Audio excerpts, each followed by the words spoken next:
Hello student, this is Geeta Prajapati. Welcome to SST classes. आज की video में हम आपके लिए लेके आए हैं धर्मनिरपेक्षता की समझ के क्वेश्चन आंसर। जैसा कि ये लेसन मैंने काफ़ी पहले डिस्कस कर चुके हैं हम, तो आज इनके क्वेश्चन आंसर को हम डिस्कस करेंगे।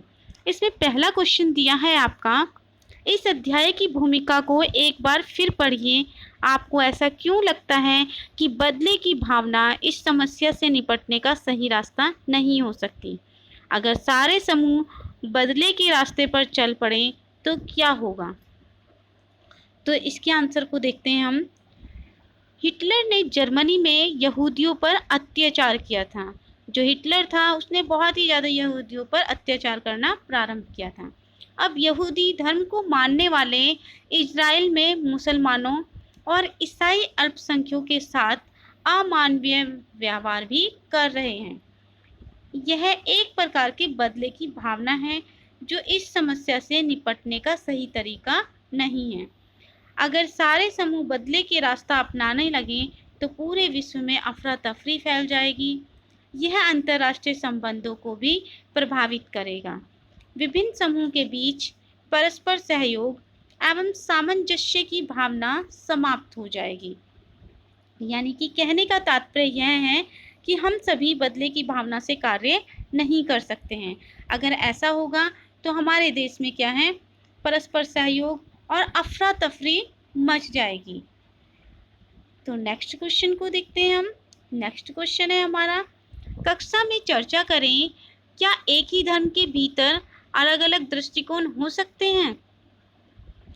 तो इसका आंसर है हाँ, एक ही धर्म के भीतर अलग अलग दृष्टिकोण हो सकते हैं। उदाहरण के लिए मैं आपको कुछ एग्जाम्पल देना चाहूँगी। हिंदू धर्म में कुछ लोग भगवान शिव की उपासना करते हैं, जबकि कुछ विष्णु की उपासना करते हैं, कोई दुर्गा माता की उपासना करते हैं, कोई कृष्ण की उपासना करते हैं। मुस्लिम धर्म के लोग भी वैचारिक मतभेदों के कारण शिया तथा सुन्नी समुदाय में विभाजित हैं। यानी कि जो मुस्लिम समुदाय है वे दो समुदाय में विभाजित है, एक सुन्नी और एक शिया। इसी तरह से ईसाई में भी रोमन और कैथोलिक आदि समूह बने हुए हैं, और जैन धर्म में भी अलग समूह में हम देख सकते हैं इनको। अब हम नेक्स्ट क्वेश्चन को देखते हैं। क्या आप भारत के किसी भाग से हाल ही की कोई घटना बता सकते हैं जहां संविधान के धर्मनिरपेक्ष आदर्शों का उल्लंघन किया गया और लोगों को उनके धर्म की वजह से प्रताड़ित किया जा रहा हो या मारा गया हो? तो इसका आंसर में जम्मू कश्मीर इसका एग्जाम्पल है, जहां पर मुसलमानों द्वारा गैर मुस्लिम समुदायों को प्रताड़ित किया जाता है या मारा जाता है, और यह संविधान के धर्मनिरपेक्ष आदर्शों का उल्लंघन है।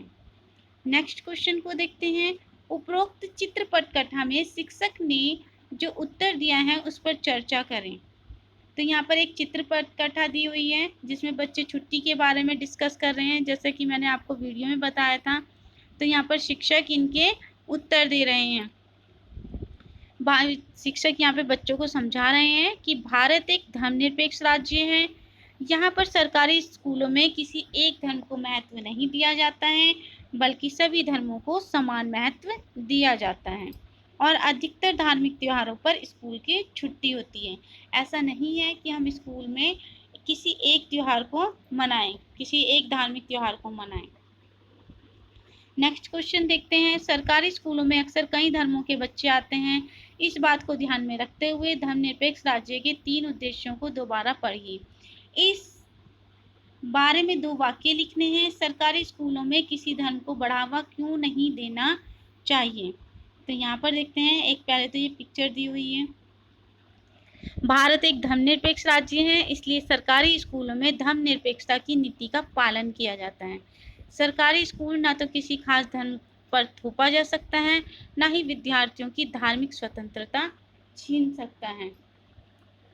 अब यहाँ पर हम जो पाठ्य पुस्तक के प्रश्न उत्तर हैं उनको देखते हैं। अपने आस पड़ोस में प्रचलित धार्मिक क्रियाकलापों की सूची बनाइए।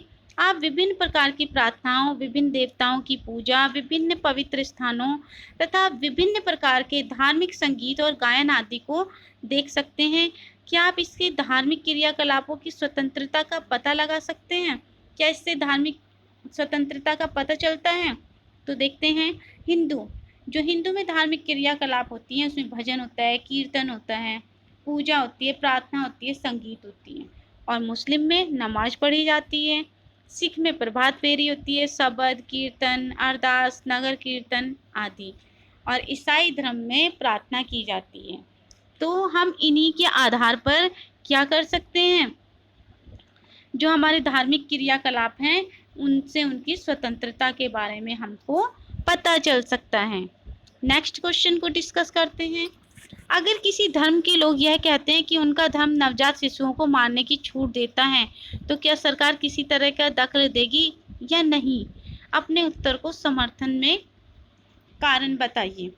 तो हाँ, सरकार इस प्रकार के जो कानून हैं उसमें हस्तक्षेप अवश्य करेगी। क्यों? क्योंकि कानून के अनुसार किसी भी कारण से किसी की हत्या करना एक अपराध है और यह धार्मिक छूट मानवाधिकार का हनन है। कहने का तात्पर्य यह है कि हम किसी की हत्या नहीं कर सकते हैं, चाहे वह बड़ा व्यक्ति हो या नवजात शिशु हो।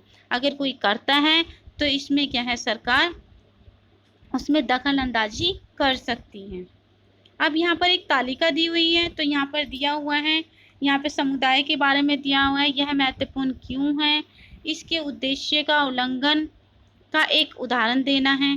तो सबसे पहले दिया हुआ है, यह महत्वपूर्ण क्यों है। सभी समुदाय के समान विकास हेतु इसके लिए जम्मू कश्मीर में मुसलमान हिंदुओं पर वर्चस्व रखते हैं। ये यहाँ पर उल्लंघन हुआ है और यह उसका एक उदाहरण है। नेक्स्ट है अल्पसंख्यकों के प्रति अत्याचार भेदभाव रोकने हेतु श्रीलंका में तमिलों पर सिंहलियों का वर्चस्व है। और इसी तरह से नंबर 3 है शांति, सहनशील, समन्वय, सौहार्दपूर्ण वातावरण हेतु हिंदुओं में छुआछूत का प्रचलन है। नेक्स्ट क्वेश्चन, अब अपने स्कूल के जो कैलेंडर है, वार्षिक कैलेंडर, उसमें से आपको देख के जो विभिन्न धर्मों की छुट्टियां हैं उससे संबंधित आपको देखकर लिखनी है। जैसे मुसलमानों से संबंधित कौन से त्योहार है, मुहर्रम होता है, ईद होती है और अलविदा जुम्मा होता है। तो ये क्या है, आप उसमें से देख के लिख सकते हैं क्योंकि छुट्टियां भी होती हैं इन पर। सिखों से संबंधित वैसाखी और गुरु नानक जयंती। जैन धर्म से रिलेटेड महावीर जयंती, आपको पता है कि महावीर जयंती और इन त्योहारों की छुट्टी होती है। बौद्ध धर्म से रिलेटेड बुद्ध पूर्णिमा। हिंदू धर्म से संबंधित लोहड़ी, मकर संक्रांति, बसंत पंचमी, रविदास जयंती, शिवरात्रि, रक्षाबंधन, दीपावली और भैया दूज आदि। और ईसाई धर्म से गुड फ्राइडे और क्रिसमस डे। और भारत में अनेक धर्मों के लोग रहते हैं और भारत में सभी धर्मों के लोगों की भावनाओं का आदर किया जाता है, इसलिए प्रत्येक नागरिक को अपनी इच्छा का धर्म अपनाने तथा उसका प्रचार प्रसार करने का भी अधिकार है। इसी तरह से नेक्स्ट क्वेश्चन है, एक ही धर्म के भीतर अलग अलग दृष्टिकोण के कुछ उदाहरण देने हैं।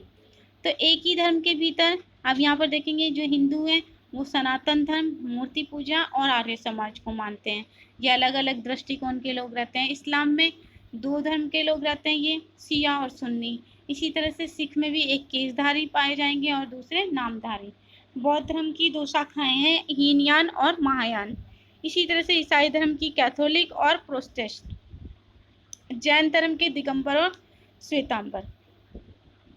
नेक्स्ट क्वेश्चन है हमारा, भारतीय राज्य में धर्म का फासला भी रखता है और उसमें हस्तक्षेप भी करता है। यह उलझाने वाला विचार लग सकता है। इस पर कक्षा में एक बार फिर से चर्चा कीजिए। चर्चा के लिए अध्याय में दिए गए उदाहरणों के अलावा आप अपनी जानकारी के अन्य उदाहरणों का भी सहारा ले सकते हैं। तो इसके आंसर को देखेंगे। भारतीय राज्य का धर्म में से फासला। भारतीय राज्य किसी एक धर्म के समर्थन नहीं देता है। भारत में कचहरी, थाने, सरकारी विद्यालय, दफ्तर जैसे सरकारी संस्थानों में किसी खास धर्म को प्रोत्साहन देने का या उसका प्रदर्शन करने की छूट नहीं है। और भारतीय राज्य में धर्म में हस्तक्षेप, इसके उदाहरण देखते हैं। धर्म के नाम पर अलग अलग करना, भेदभाव को रोकने के लिए भारतीय संविधान में छुआछूत पर पाबंदी लगाई है। माँ बाप की संपत्ति में बराबर हिस्से के लिए और अधिकार का सम्मान करने के लिए राज्यों में समुदायों के धर्म पर आधारित निजी कानूनों में भी हस्तक्षेप कर सकता है। इसी तरह से नेक्स्ट क्वेश्चन है हमारा, साथ में दिया गया पोस्टर शांति के महत्व को रेखांकित करता है। इस पोस्टर में कहा गया है शांति कभी ना खत्म होने वाली प्रक्रिया है, यह हमारी आपसी विभिन्नताओं और साझा हितों को नजरअंदाज करके चल सकती है। ये वाक्य क्या बताते हैं, आपको अपने शब्दों में लिखना है। धार्मिक संहिता से इसका क्या संबंध है? तो आंसर देखते हैं। शांति से हम सब कुछ प्राप्त कर सकते हैं, इससे हमारा अपना तथा देश का विकास होता है तथा हम सब उन्नति के पथ पर अग्रसर होते हैं। नंबर 2, शांति उसी समय स्थापित की जा सकती है जब सभी धर्म के बीच सहुनता होती है और सब मिलजुल कर रहते हैं। तो यहाँ पर आपका जो ये लेसन है, इसके क्वेश्चन आंसर हैं, ये यहाँ पर समाप्त होते हैं।